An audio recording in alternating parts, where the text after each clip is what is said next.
The Federal Reserve backlash has made the United States a target for currency termination.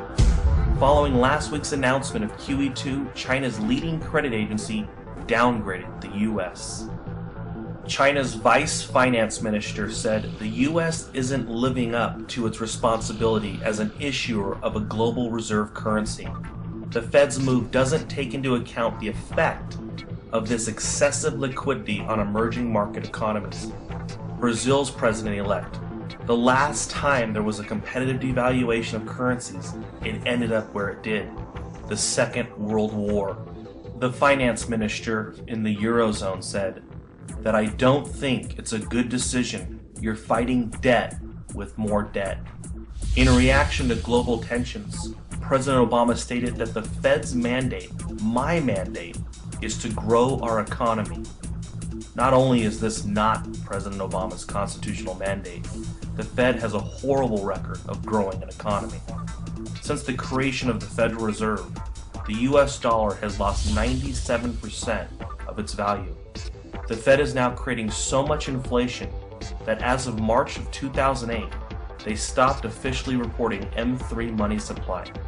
The Fed's track record since its creation is bubbles, depressions, recessions, and of course their main purpose, banker bailouts. The Federal Reserve inflates the money supply. Rather than own up to the cost of war and overburdensome entitlements by taxing its citizens, U.S. politicians turn to the Federal Reserve for money produced by nothing, creating a shadow tax on all Americans. Inflation is the worst tax of all, hurting those weakest in our society. The poor and middle class are paid and save exclusively in Federal Reserve banknotes. They feel good with money in the bank because they are told that the nominal amount is protected. Sadly, of course, as the Federal Reserve inflates to help the Treasury meet its unsustainable obligations, the savings held by the poor and middle class lose real value. The cost of living rises, creeping in slowly. The bankers get to spend the freshly created dollars at their maximum value, while the common man works harder but makes less in value. There's an old saying that a dollar earned is a dollar saved, but that's impossible with the Federal Reserve System. With real inflation north of 5%, $1 today will only have a real value of 95 cents the following year.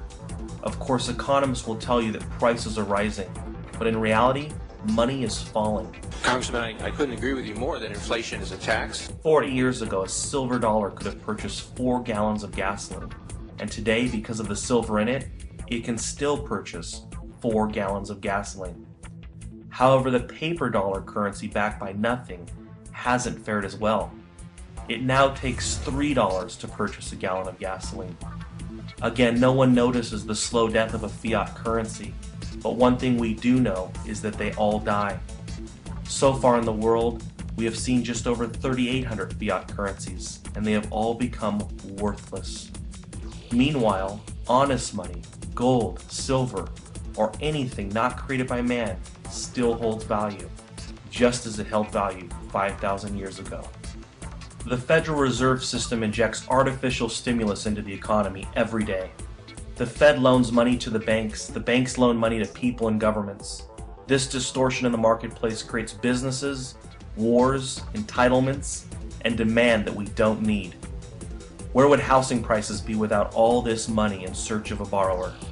Housing prices from 1610 to 1913 had zero inflation relative to income. But in the last 10 years, we have seen what artificially low interest rates can do to a market. The Federal Reserve lowered interest rates dramatically, causing housing prices to soar. Housing inflation soared across the nation. Once the Federal Reserve raised rates, all of the artificial demand came crashing down. By having a small group of people set interest rates for the entire nation, it makes it impossible to allow the free market to set prices. When policyholders talk about interest rates being too high or too low, they're really talking about price fixing. Take a minute to think about interest rates. If the Fed, not the free market, lowers interest rates, homes, vehicles, and credit card payments become cheaper. When things that people want become cheaper, demand goes up. When interest rates go from 20% in 1980 to almost 0% in 2005, debt payments get cheaper, demand goes up, and prices go through the roof. The Fed literally pushes people into making decisions they otherwise would have not. Americans overconsume because money is cheap. It's only a $200 payment for that new car, or a $15 a month payment for those new shoes. Not only does the Fed distort demand, but as a result, it distorts the jobs that are created to meet that demand. Rather than new jobs being created from innovation, jobs are created to meet the new consumer demand created by low debt payments. In fact, oftentimes because of the Fed, new ideas never even become a reality. Remember, when a bank decides to loan money to a risky subprime borrower, the bank is not loaning money to someone else. If the American people want to put power back into their hands and enjoy the fruits of their labor, we must fight to end the Federal Reserve.